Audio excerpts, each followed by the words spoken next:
L'Agragas c'è e lo ha dimostrato passando a Campofranco con il più classico dei risultati. Si tratta della terza vittoria di fila con alla guida il tecnico in seconda Francesco Nobile, il quale risponde positivamente ogni qualvolta viene chiamato in causa. La gara del Virciglio poteva finire con un risultato più cospicuo se gli avanti biancazzurri non avessero sprecato alcune palle gol importanti. Pur rimaneggiato nel reparto arretrato per la contemporanea assenza di pedine importanti come Cipolla, Ferrante e Procida non al meglio, l'Akragas ha sfoderato una delle più belle gare esterne della stagione. Sfiorato il vantaggio con il tenace Gambino di testa al 26esimo su punizione dal limite, lo stesso colpisce i legni della porta.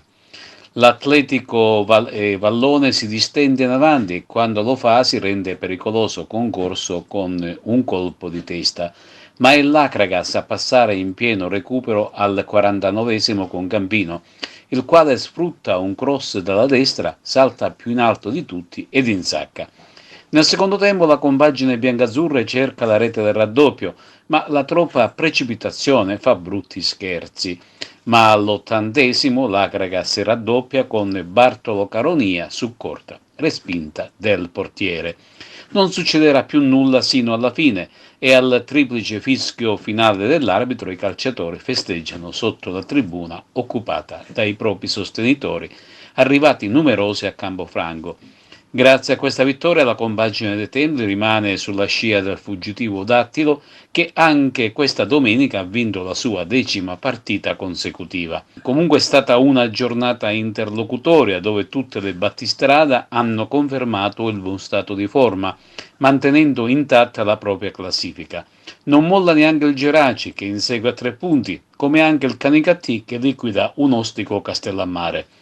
Brutta sorpresa invece per la Pro Favara che perde pesantemente in casa per 1-4 con il Don Carlo Misilmeri e scivola in classifica generale. Infine vittoria sul filo di lana della San Gataldese che in casa supera l'Oratorio Marineo. Sporting Vallone Akragas, siamo con Francesco Nobile che oggi sostituiva in panchina il dimissionario Mutolo. Francesco, una grande e bella prestazione e una vittoria meritatissima, devo dire. Sì, una vittoria meritata, si è visto sul campo.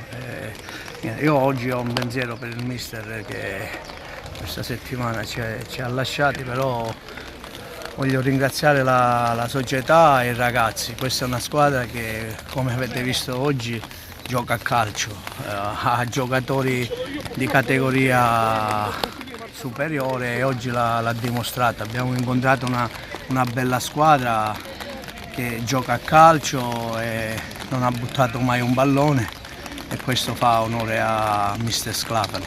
Noi eravamo venuti qua per vincere perché il nostro obiettivo è fare più punti possibile prima dello scontro diretto e ci siamo riusciti.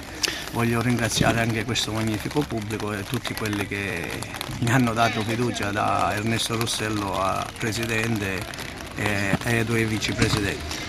Cosa potrà succedere da ora in poi? Chiaramente la Akragas dovrà prendere un allenatore, tu sarai sempre al suo fianco indubbiamente perché conosci bene l'ambiente, conosci tutto, i tifosi ti vogliono bene. Cosa potrà succedere questa settimana? Penso che l'Akragas comunque prenderà un allenatore. Sì, devono prendere subito un allenatore perché ci vuole, ma non perché questi ragazzi hanno bisogno di una guida super, ma perché è giusto così. Io, se chi verrà mi vorrà al suo fianco, va bene, se no rientrerò a fare quello che ho fatto, per me non è un problema. Io metto sempre prima l'Akragas e poi vengo io. Mister, qual è la svolta della partita? Forse se non prendevate gol all'ultimo minuto del primo tempo poteva andare diversamente. No, quello no, perché aveva fatto molto bene il primo tempo. Squadre che si studiavano, noi stavamo giocando abbastanza bene, non avevamo rischiato niente. Il gol del primo tempo potrebbe tagliarti le gambe, ma è relativo. Dà rabbia, mi fa impazzire, mi fa diventare non posso dire il termine, quando commette errori stupidi, banali, perché tu, ripeto, come ho detto poco fa ai vostri colleghi, puoi preparare bene la partita tatticamente, devi cercare di leggerla bene, ma dentro il campo ci vanno i giocatori devono avere un atteggiamento. Non ho mai attaccato i miei giocatori, non lo farò mai, però è un segnale importante, bisogna darlo. L'atteggiamento va tenuto in campo dall'inizio alla fine. Certi errori per superficialità, per egoismo non si possono commettere, perché per secondo gol prendi un gol su un'uscita facile dove hai 2-3 appoggi e sai benissimo che contro gente del genere non puoi sbagliare, prendi il secondo gol, quello sì che ti taglia le gambe. Poi abbiamo provato a raddrizzare la gara, però ripeto, per me la sconfitta è meritata, e quindi è meritata da parte della vittoria dell'Agas. Una Cragasse forse più determinata rispetto a voi, con più fame di vittoria, lo possiamo dire a questo punto. Sì, bravo, hai detto bene. Una Agas che ha sfruttato le occasioni, ha preso pure qualche palo.